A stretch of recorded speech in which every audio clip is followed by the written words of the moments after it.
Hello and welcome back everyone to Module 1 Lesson 3. Again, this is a pre-recorded lesson video. And if you're just doing the lesson, the pre-recorded lesson videos, hopefully you're keeping up and you've looked at Lesson 1 and 2 because they are very important. It is our first looks into the book. And remember last lesson, we effectively summarized the text that we've read so far, right? And hopefully you are reading the books and the pages that I assigned to you at the end of the lessons. You don't have to hit that page number. Just try to read as much as you can throughout, you know. And what I'm going to start doing is either today or tomorrow, definitely by this weekend, I'm going to start uploading videos of me reading the text out loud for y'all, so that maybe it's a little bit easier. Maybe you're more of a like an audio learner, right? So I'm going to start doing that, and I'll let you know whenever those are uploaded onto the course homepage. And I may be annotating while reading, so y'all can see how to annotate as well. I still haven't decided on if I'm going to annotate while reading out loud, but we'll see.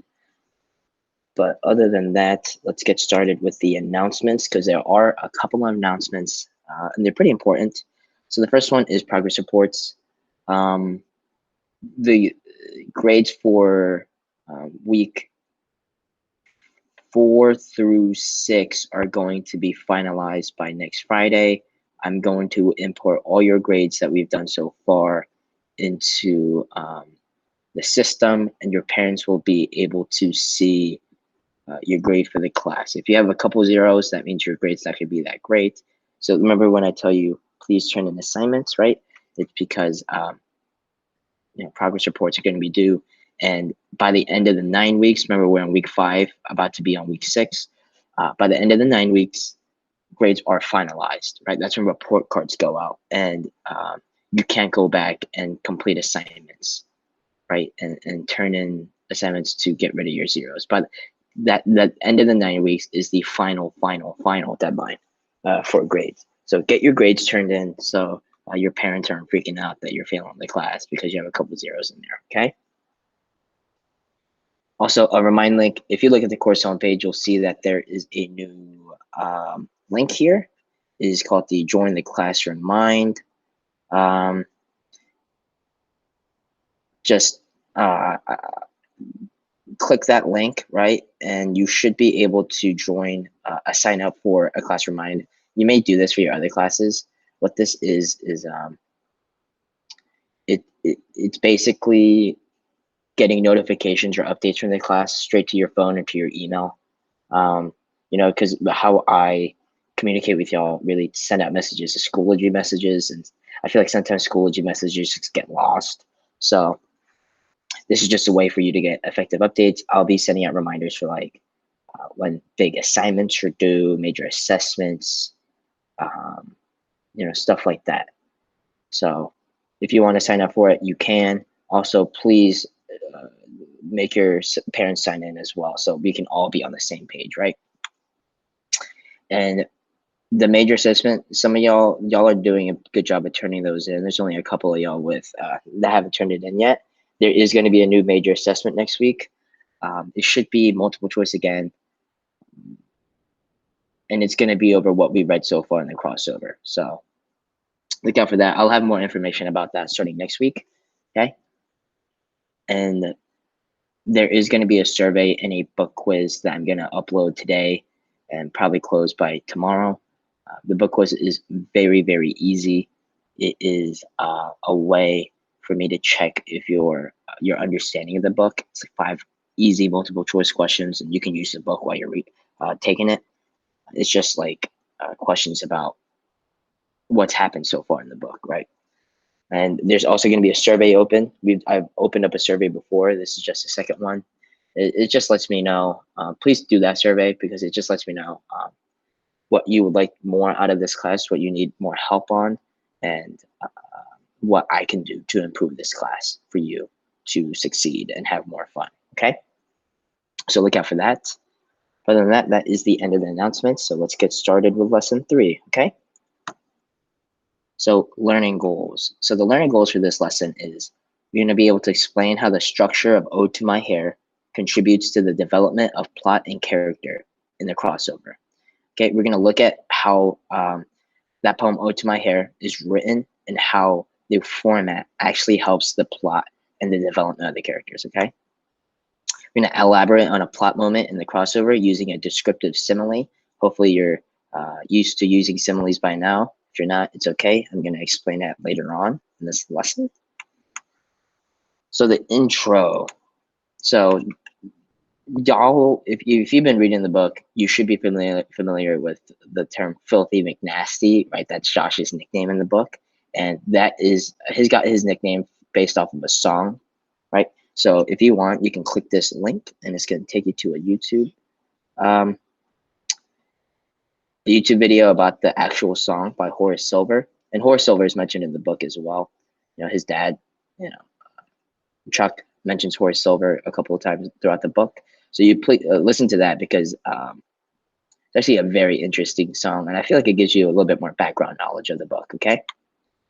So as you can see, descriptive and sensory language, that's what we're going to be focusing on today is descriptive and sensory language. And what those two words mean is words that basically appeal to all 5 of our senses, right? Because the goal of reading or writing is to transport us to another world and let us use our imagination, right? So that we can imagine that we're in the book ourselves and experiencing it. The words, just very descriptive words that appeal to all of our senses, help us better imagine ourselves in that word, right? And they basically build off of each other. And I'm going to go into descriptive and sensory language a little bit more further on into the presentation. So just keep those 2 words in the back of your mind. But what I'm going to do is I'm going to show y'all I annotated Filthy McNasty, the poem, for descriptive and sensory language, because descriptive and sensory language is a massive part of this whole entire book, right? And whenever I pull up this annotated poem, you should be able to see just how many very descriptive words the author uses throughout the poem and throughout the book. And you can find this annotated version in the 917 folder, okay? So here it is. Let me expand this. As you can just see, look how many words are highlighted, right? Mythical, agitating, the rock, blast, schooled, uncooled. And we're going to go into what really constitutes a descriptive and sensory language or word later on in the slide. But the word itself is very explanatory, right? Descriptive words. So just so the author does a really good job of using those words to help transport you into what's actually happening in the poem and helps you get a feel for the mood and the tone and what's actually happening, right? So we're going to do that. And remember, this is why annotating is very, very important. So hopefully you're annotating while you're reading, okay? But let's move on. Important questions. Remember, these 3 questions are always going to be here. What is the power of storytelling? Is the essential question for this module. And remember, always remain focused on the words power and storytelling, right? The focusing question is still the same. It's what shapes Josh Bell's sense of himself and his world. Remember, sense of self is going to keep coming up. We're going to go into sense of self again today.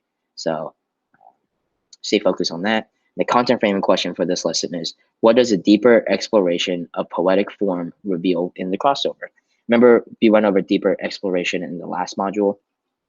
That basically means you're going to do a deep dive on a specific subject of the text that we've been reading and use that deep dive of a specific subject to help expand on the main ideas and the main theme of the book, okay? And one of the themes in the book, as you've already seen, is sense of self. So it's going to help out.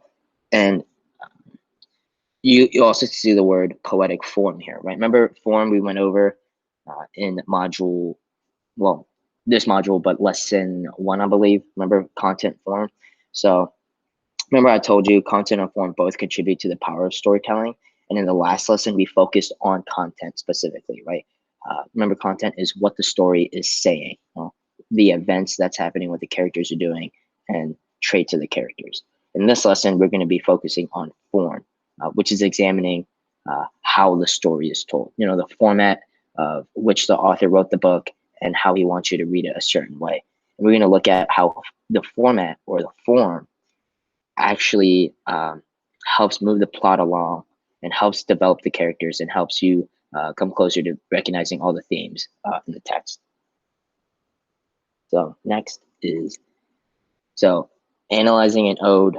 We're gonna go into what an ode is, and by doing that, we're gonna look at a specific poem in the book. Because remember, we said I told you we are gonna look at poetic types or poetic forms, and an ode is a type of a poem. So the poem we're going to be looking at is Ode to My Hair, and you're going to find that on page 33 in your book. The online copy, I don't think the page numbers are right on that, but there is like a table of contents in there, so just look for Ode to My Hair in there. So Ode to My Hair, I'm going to pull up for you right now and read it to you. Here it is. Okay, Ode to My Hair. If my hair were a tree, I'd climb it. I'd kneel down beneath and enshrine it. I'd treat it like gold and then mine it. Each day before school, I unwind it. And right before games, I entwine it. These locks in my head, I designed it. And one last thing, if you don't mind it, that bet you just made, I decline it. And remember, always look for format and punctuation and capitalization before you read. Remember, I decline it is all in caps, so you have to emphasize that a little bit more. But, you know, this was basically Ode to My Hair. And what we're going to do is we're going to compare and contrast this to the poem we did last lesson, which was 5 Reasons Why I Have My Locks. And we're going to see the differences and the similarities between both, right? So as you can see, both poems are about the importance of his hair and how much it means to him.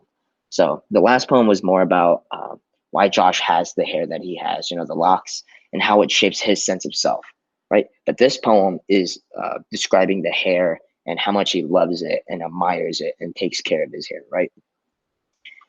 Because just reading it, you see that Josh is really just focused on one thing, and it's his locks, you know, his dreadlocks, his hair, and it shows how much Josh has a deep love for his hair and expresses the pride that he has for his hair, right? He speaks about his hair and his actions with so much emotion and vivid descriptions, right?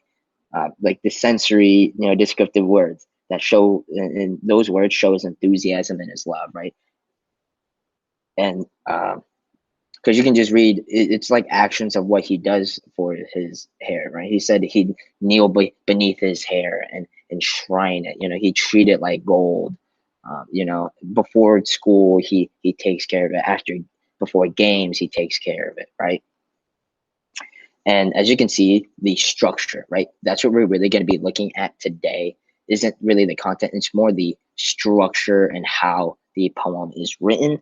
As you can see, the stanzas, right? They're all very short. It's only 2 lines in each stanza, right? And each stanza is basically just one sentence. And the second line of each stanza ends all in it, right? It follows a very specific structure. And that structure is commonly found in basically all odes that you read, right? So let me show you what a definition of an ode is. So this is a definition of an ode. The definition of an ode is a poem in praise or celebration of something or someone, usually expressing deep love or admiration for the subject, and usually in a lofty and enthusiastic style, right? An ode can celebrate an object, a person, an animal, something from nature, an event, an idea, a feeling, a relationship, something ordinary. And on the right side, you just see examples of odes. If you want, you can look those up and look at them because they all follow usually the same structure, right? And some of the characteristics of an ode, like I told you before, by looking at the characteristics and structure of Ode to My Hair, is odes focus on a single person or object that is precious to the speaker. So you remember Josh and his hair. It follows an enthusiastic or emotional tone. You know, it shows that the speaker has a passionate attitude about the subject, and you could easily see that. Where is it? Right here, through how he describes how much he loves it and how much he takes care of his hair. What else? It is often written in 2-line stanzas, and you see that it follows that. And it uses figurative language, like similes or metaphors, right, to express the speaker's attitude toward the subject. And it's and that attitude is usually admiration, love for the subject that he's talking about. And you can see that if my hair were a tree, I'd climb it. You know, that's a metaphor. I treat it like gold and then mine it. That's a simile, right? And the subject usually, or the speaker of the poem usually reflects deeply about the subject, and you know, basically shows how much they love the subject that they're talking about. And you could easily see that Ode to My Hair follows um, the format of odes to the T, right? And you should be able to see that pretty clearly. And if you want, you could take this chart or table of ode and put it in your vocabulary journal. Again, that's up to you, because we're going to go into ode a little bit more and more poetic types later on in the slide. But hopefully you understand what an ode is, and how a poem is written and the format of it can really help the development of character and help you see a theme, and see how what sense of self means for Josh, right? So next is poem overviews or certain types. We're going to go into poem overview, sort of answers the content framing question a little bit. So the two things that we're really going to be looking at for this lesson is poetic types, right? Poetic forms, formats, and characteristics most poems share, right? And if a poem has some of these characteristics, you can easily tell that, you know, it is a poem. So that's what we're going to be looking at today. So let's go next one. Characteristics poem shares. These are just some of the characteristics that most poem shares, right? As you can see, poems have line breaks. Poems can be organized by stanzas, and stanzas are like paragraphs, but for poems, right? Poems have figurative language, like I said before, like metaphors and similes, and you can see that through Ode to My Hair. Poems have language that pays attention to sounds like rhyme or alliteration. So Ode to My Hair, it always ended with it at the end, right? In this book, some of the poems do follow a rhyming scheme. Poems can have a lot of description, so like sensory and descriptive language, right? Poems can be short, they're like mini stories, and you can see throughout this book, right? This book is basically made up of very short poems, right? And they all follow the same tone and mood, and they help move the story along. Poems have titles. You can also see that in this book. Each poem is individually titled, like Ode to My Hair, 5 Reasons I Have Locks, Filthy McNasty, Dribbling. Poems have a speaker. The speaker for this book and all the poems in it is Josh Bell, right? He's the main character. He's a storyteller. And poems sometimes don't use full sentences. Yes, and you can definitely see that throughout a lot of the poems. And I'm going to show you one poem that definitely follows that. So again, these are just some of the characteristics that poems share. A poem doesn't necessarily have to have all of these characteristics for it to be classified as a poem, right? And hopefully you sort of see that with the last poem we did, right? In module 0, a poem from my librarian, Mrs. Long, that also followed a couple of these as well. So let's move on to poetic types. So poetic types, the crossover has a lot of different poetic types that convey Josh's sense of himself and his world, right? And those poetic types, the poetic forms, help move the story along, like I told you. And this is basically the content framing question for this lesson, right?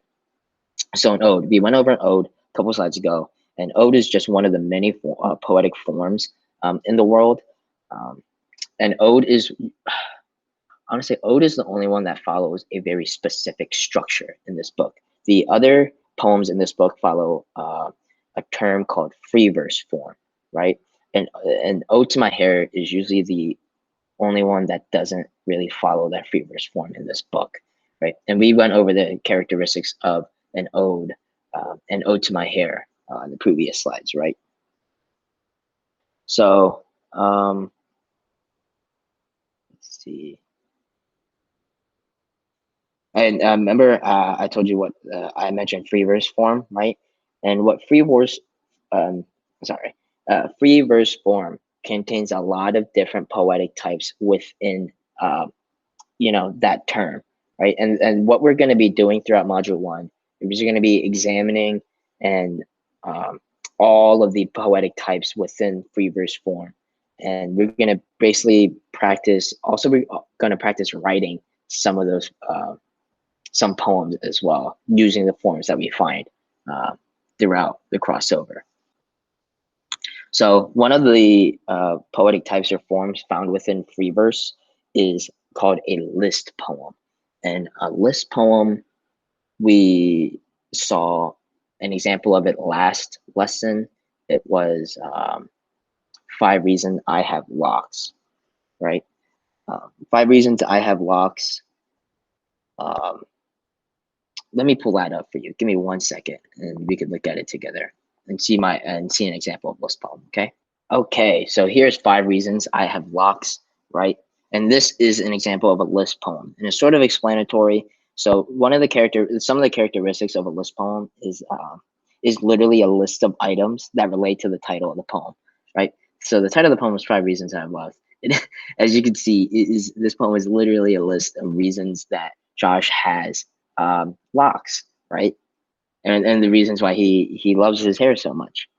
And everything in the list relates to one central idea or theme. And the one central idea or the theme that this list and 5 Reasons I Have Locks follows is his love for his hair and how his hair shapes his sense of self, right? And each item is written as a declarative statement.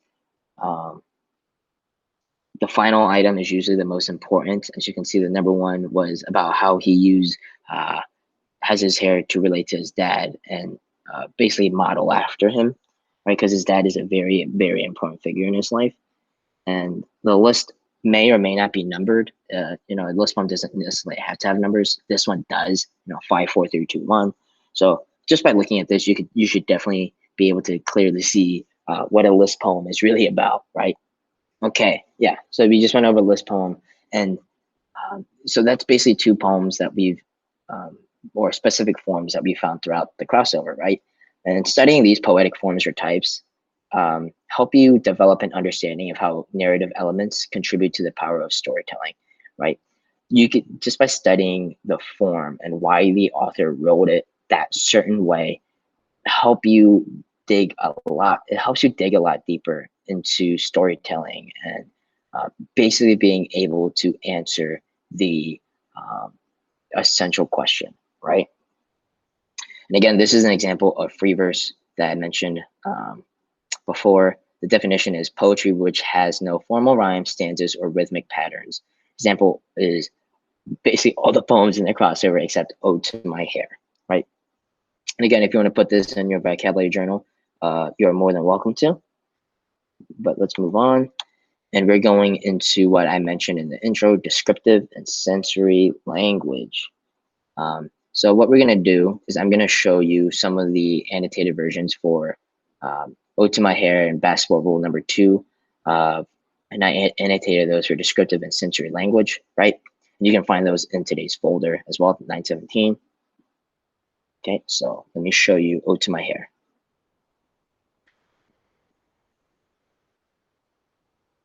Okay, so this is Ode to My Hair. So as you can see, this is the annotated version. So as you can see, hair were a tree, climb it, kneel down beneath, enshrine it, treat it like gold, then mind it, I unwind it, I entwine it, I designed it, I decline it. So I did hair were a tree because that's a metaphor, right? And that is a very descriptive, it is a figurative language, right? It is a tool that you use to help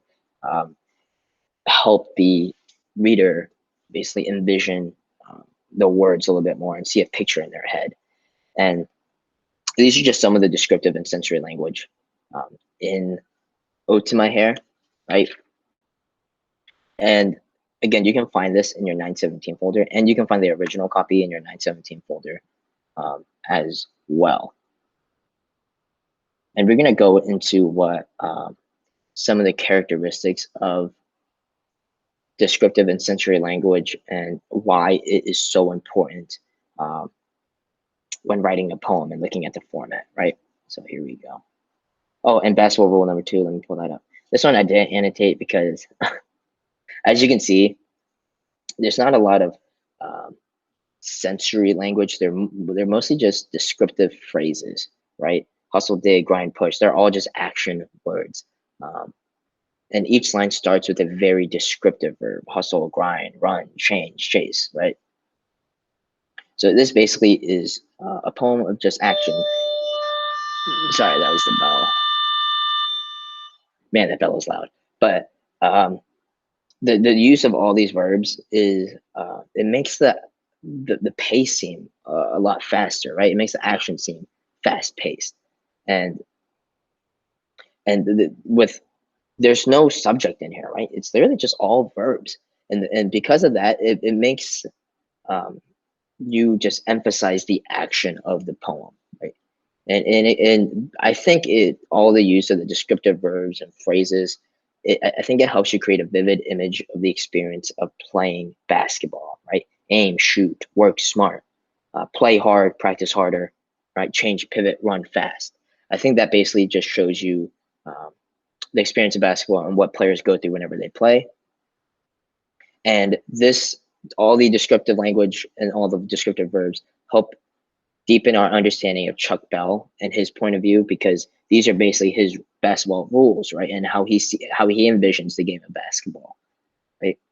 It's Chuck sees basketball as not just a game about moves or being the most technically gifted. He sees it as you have to work hard, you have to be smart, and you have to give all your effort, and you have to practice hard, right? So while this doesn't have a lot of sensory language, it does have a lot of descriptive phrases and descriptive verbs, which help the pace and helps you envision the game of basketball, right, from Chuck's point of view. That's why I like basketball rule number 2, and you can also find that in your 917 folder as well. So again, I told you that we were gonna go see some of the examples of why descriptive and sensory language is so effective when used correctly, right? So effective descriptive and sensory language helps create a vivid mood, image, or scene. It captures the action of a moment or event, provides details that help readers imagine a person, place, thing, action, event, emotion, or experience, appeals to a reader's senses by providing description of things that we can see, hear, smell, taste, or feel, right? All our 5 senses, and helps readers gain a deeper understanding of the central idea, theme, or conflict. And it also helps show the character's feelings, attitude, or point of view. It engages you because you're literally being transported into that, right? You're envisioning the text in your head, right? And it helps create the impact of an important moment, revelation, or statement. And effectively annotating for descriptive sensory language while you're reading is so important because it lets you see all of these things. And one example of like a poem or a text you're reading usually won't do all of these things, or one example of descriptive or sensory language won't do all of these things. It may do a couple of these things, or it may just do one of these things, but no matter what, it still creates an impact for you in the text and helps transport you into a different world and use your imagination while reading, right? Oh, my bad. So let's continue. So as you can see, in Filthy McNasty, some of the words highlighted were slang or vernacular, right?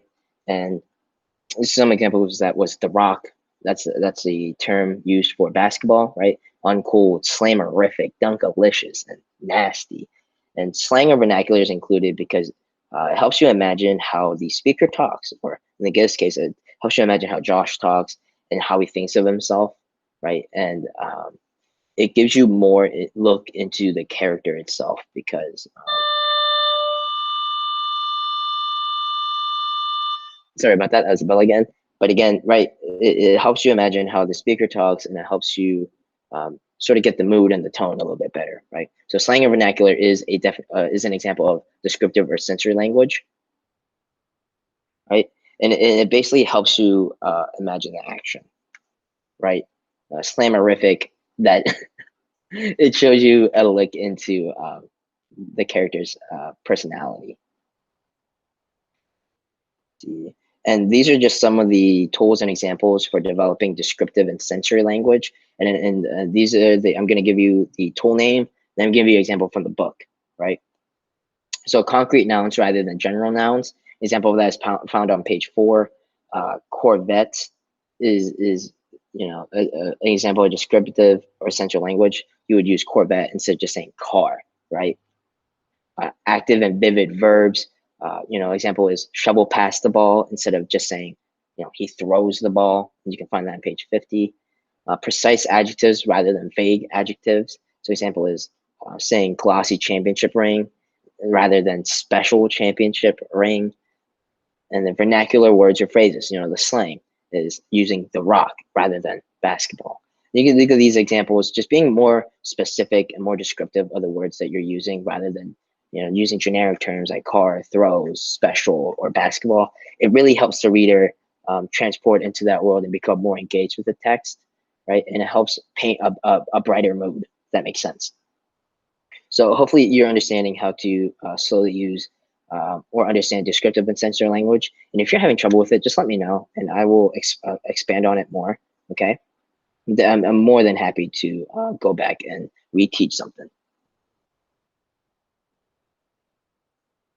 So we're going to look at how descriptive and sensory language work in narrative writing. Remember, narrative writing is basically telling a story, storytelling.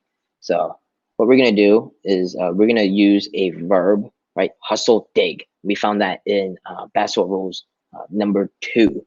And what we're going to do is we're going to start using simile or metaphor, right? And simile or metaphor, hopefully you should already be familiar with it. If you're not, simile and metaphor is basically comparing one thing to another thing. Simile uses the words like or as. Metaphor doesn't use those. It just compares it, right? And that's what we're going to be doing with hustle dig. So an example of hustle dig could be hustle dig like, remember this is an example of a simile. You could do hustle dig like a mole in the earth. Hustle dig like a dog with a bone. And what that does is just using figurative language in a narrative writing, like simile or metaphor, it helps the reader imagine, right? It better, imagines the words better in their head and it paints a picture. So whenever you think of hustle dig like a dog with a bone, you picture a dog with a bone digging in the backyard, and then you imagine the person in the book having the same passion and doing that like the dog with the bone digging a hole in the yard, right? But a twist on that is adding descriptive detail or sensory language to your figurative language tools like simile or metaphor. So example is hustle dig like a mole in the squishy earth, or hustle dig like a bone with like a dog with a massive bone, right? It just adds to it, right? Whenever you see squishy earth, you sort of imagine like a muddier ground going in, or like a massive bone. You see a dog with a bigger bone than what you initially imagined it, right? So that is what descriptive and descriptive detail or sensory language can do for you, right? It can help the reader imagine things so much better, and it helps them actually be more engaged with the text. And some resources that can help you out with concrete nouns, active verbs, precise adjectives, the tools that I told you, concrete nouns, like Corvette instead of car, active verb, shovel pass instead of throw, and precise adjective, glossy instead of like a special. Some of the tools that you can use whenever you're writing is you can use a thesaurus, you can use a book that you're reading, or maybe even like song lyrics. Like you can usually, there are 1,000 resources for you to be able to help you come up with better language for your writing and stuff, right? I highly recommend using thesauruses. So hopefully you sort of got the importance of descriptive and sensory language. I know this lesson was a little bit different. It was just really me talking. I wanted to ensure that you really got descriptive and sensory language, right? I really, really wanted you to understand how important descriptive and sensory language is in this book, right? Because there is a lot of it. So so a wrap up is how did we learn about how form contributes to the power of storytelling? we basically looked at different poem types and how it helps, and annotating it helps have a deeper dive into the character development and tells you why the story is told a certain way, right? So instead of reading extra pages, I want y'all to go back and read Basketball Rule Number 1, JB and I, and Sundays After Church. And I want y'all to basically annotate from metaphors, okay? And then we're going to go over that in the next class. So, and I'm going to show you some of the metaphors that I found throughout Basketball Rule Number 1, JB and I, and Sundays After Church, okay? If you have any questions, thoughts, concerns, please let me know. Remember, please take that quiz. It should be a very easy quiz, and it should be a pretty easy 100. Okay. If you have any questions, let me know. But I will see you back here for lesson 4.